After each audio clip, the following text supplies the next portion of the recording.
সেখানে বান্দা আল্লাহ হাজির হয়ে যায়।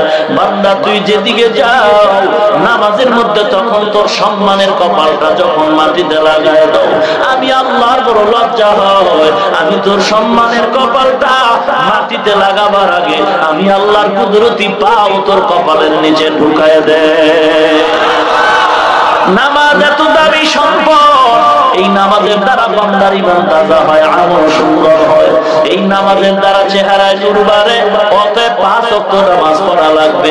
আল্লাহর নবী বলেন, মেরাজ থেকে আমি যখন আসছি আল্লাহ পাকের তরফ থেকে উম্মতের জন্য 5 ওয়াক্ত নামাজ নিয়ে আসলাম। কোন উম্মত যদি 5 ওয়াক্ত নামাজ আদায় করে, আল্লাহ পাক বলেন, পয়গম্বর উম্মতরা জানায় দাও 5 ওয়াক্ত নামাজ পড়ার মাধ্যমে আমি আল্লাহ 50 ওয়াক্ত নামাজের সওয়াব দিয়ে দিব। নামাজের দ্বারা আল্লাহর দিদার হয়, আল্লাহর সাথে মোলাকাত হয়। ও মুসলমান নবীর উম্মত, আল্লাহর সাথে যদি মোলাকাত করতে চাও নামাজে দাঁড়ায় যাও। এমন নামাজ পড়ো যে নামাজের দ্বারা তোমার গুনাহ থেকে বাঁচায় দিবে।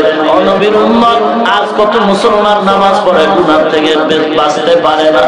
কয়েকজন সাহাবী আমার নবীর দরবারে গিয়ে বললেন, পয়গম্বর অমুক একজন নতুন মুসলমান কালেমা পড়ে নামাজ পড়ে কিন্তু বাইরে গিয়ে গুনাহ করে। আমার নবী বলেন, সাহাবায়ে কেরাম কি করা যায় বলেন, তারে একটু শায়েস্তা করেন। নবী বলেন, না না না, বান্দার নামাজ যদি ঠিক হয় গুনাহ ছেড়ে দিবে, এখনো ঠিক হয় না। বলে নামাজের ঠিক কি? বলে নামাজের দুইটা দিক, একটা উপরের আর একটা ভেতরের, একটা জাহের আর একটা বাতিন। উপরের দিক হলো রুকু সিজদা কেরাত, তাসবিহ তাহলিল গুলো সুন্দর করে পড়া।